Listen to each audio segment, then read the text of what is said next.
మనిషి పుట్టుకకు అమ్మా నాన్నలే సృష్టికర్తలు. మనకి ఈ శరీరాన్నిచ్చి యుక్త వయసు వచ్చేదాకా అన్నీ తామే అయి చదువు సంస్కారం నేర్పించి అనుక్షణం కంటికి రెప్పలా చూసుకున్న వారి పట్ల సదా కృతజ్ఞులమై ఉండాలి జీవితాంతం. ఈ సమస్త ప్రపంచం తల్లిదండ్రులతోనే నిండి ఉన్నది అన్నారు శంకర్ భగవత్పదులు సౌందర్యలహరిలో. దీని బట్టి ఈ జగత్తులో అమ్మా నాన్నలకు ఉన్న స్థానం ఎంతటిదో తెలుస్తుంది. తల్లిదండ్రులు వాగ్దారుల వంటి వారని, వారిని విడదీయడం సాధ్యం కాదని అన్నాడు కాళిదాసు రఘువంశంలో. అంటే సృష్టిలో తల్లిదండ్రులకు గల శాశ్వతత్వం ఎలాంటిదో స్పష్టమవుతుంది. ఇక సకల సాహిత్యాలు తల్లిదండ్రుల ఉనికిని అత్యున్నత స్థానంలో నిలుపుతుంటే అలాంటి ప్రత్యక్ష దైవాలకు నేటి బిడ్డలు కనీస కృతజ్ఞతనైనా ప్రకటిస్తున్నారా అంటే అనుమానమే. ఏ కొందరో మాత్రమే మినహాయింపు కావచ్చు.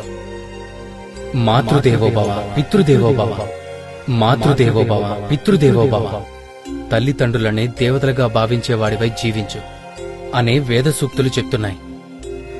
ఈ సూక్తిని శిరస్సును ధరించి అనుసరిస్తున్నవారు కొందరైతే తల్లిదండ్రులను తమ సుఖ సంతోషాలకు అవరోధాలుగా భావించి వాళ్లను దయ్యాలుగా చూస్తూ తరిమి కొట్టే అధములైన కొడుకులు లోకంలో లేకపోలేదు.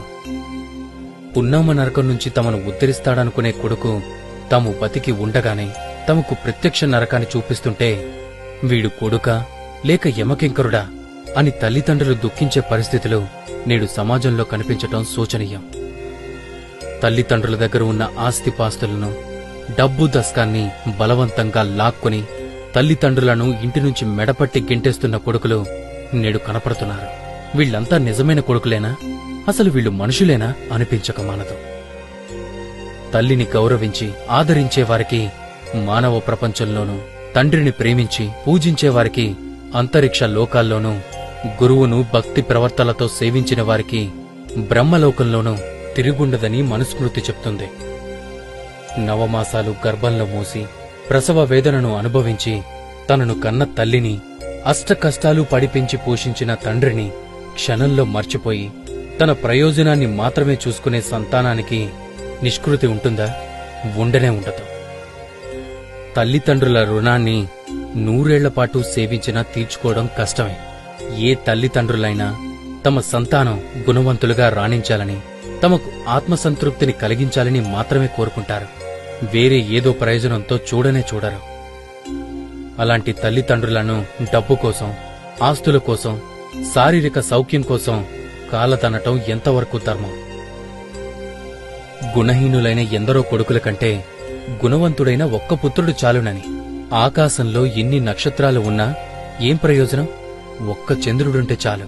ఆకాశానికి భూమికి అందం ఆహ్లాదం కలుగుతాయని పంచతంత్రం చెబుతుంది. పార్వతీ పరమేశ్వరులను తల్లిదండ్రులుగా ప్రస్తుతించాడు కాళిదాసు. అంటే తల్లి పార్వతీదేవి వలె సకల మంగళాలకు నిలయమైనదని, అపార కారుణ్యమూర్తి అని, ఆమెను తలుచుకుంటే చాలు సకల సౌభాగ్యాలు వర్షిస్తాయని తాత్పర్యం. అలాగే తండ్రి పరమేశ్వరుడి వలె అడిగిన వెంటనే అన్నీ సమకూర్చే స్వభావం కలవాడని, పోషించే గుణం నిలువెల్లా నిండి ఉన్నవాడని, పిల్లల తప్పులను సరిదిద్దే వాత్సల్య గుణం కలిగినవాడని అర్థం. పార్వతీ పరమేశ్వరుల వంటి తల్లిదండ్రులను హృదయ కమలంలో నింపుకుని ఆరాధించాలే కాని వారి మనసులను నొప్పించరాదనే సత్యాన్ని సంతానం తప్పక గ్రహించాలి. తల్లిదండ్రులు లేని పిల్లలు అనాథలవుతారు. తల్లిదండ్రులు కళ్ల ఎదుట ఉన్నంతకాలం వారి విలువ తెలియదు. వారు కనుమరుగైపోతే ఎంత కష్టం, ఎంత నష్టం, అది ఎవ్వరూ పూరించలేని లోటు. తల్లిదండ్రులు బతికి ఉన్నప్పుడు బాధలకు గురిచేసి చచ్చిన తరువాత వారి సమాధులపై పూలు చల్లితే ఏం లాభం?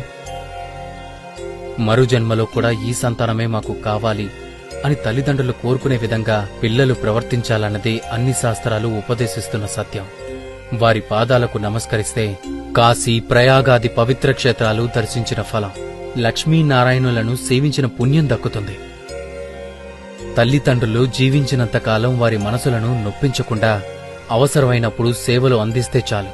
అప్పుడు ఈ లోకమే ఒక స్వర్గం, ఒక కైలాసం, ఒక వైకుంఠం, ఒక బ్రహ్మలోకం, ఒక ముక్తిధామం. మిత్రులారా, తల్లిదండ్రులను జీవితాంతం ప్రేమిద్దాం. ఎన్ని జన్మలెత్తినా వారి రుణం తీర్చుకోలేనిది. అమ్మా నాన్నలు మీకోసం చేసిన త్యాగాలు, కష్టాలు, మీపై కురిపించిన ప్రేమాభిమానాలు మర్చిపోకండి. ప్రియంగా పలకరించండి. వారిని దైవ స్వరూపాలుగా భావించండి. మీరు ఎంతగా వారిని నొప్పించి మాట్లాడినా ఎప్పటికీ ఎన్నటికీ ఏమీ అనుకోని గంగిగోవులు.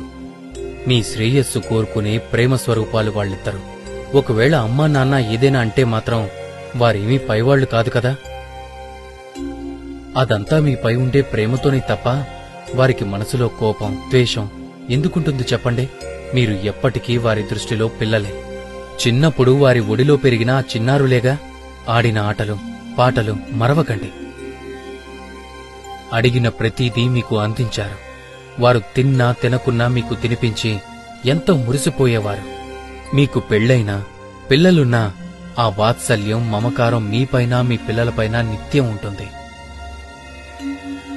అది విడదీసుకోలేని బంధం, విడదీయరాని బంధం. తల్లిదండ్రులు ఉన్నవారంతా అదృష్టవంతులు. ఇతరుల మాటలతో, చేతలతో వారి స్వార్థం కోసం దూరం చేయాలనుకుంటారు. విఘ్నత కలిగి ఉండండి. వారిని ఏ దిక్కు లేనివారిగా చేయకండి. వృద్ధాశ్రమాల్లోనూ అనాథ శరణాలయాల్లోనూ ఉంచడం భావ్యం కాదు. బాధ్యతగా వారిని మనతోనే ఉంచుకుందాం. వారి రుణం తీర్చుకుందాం. హరే కృష్ణ.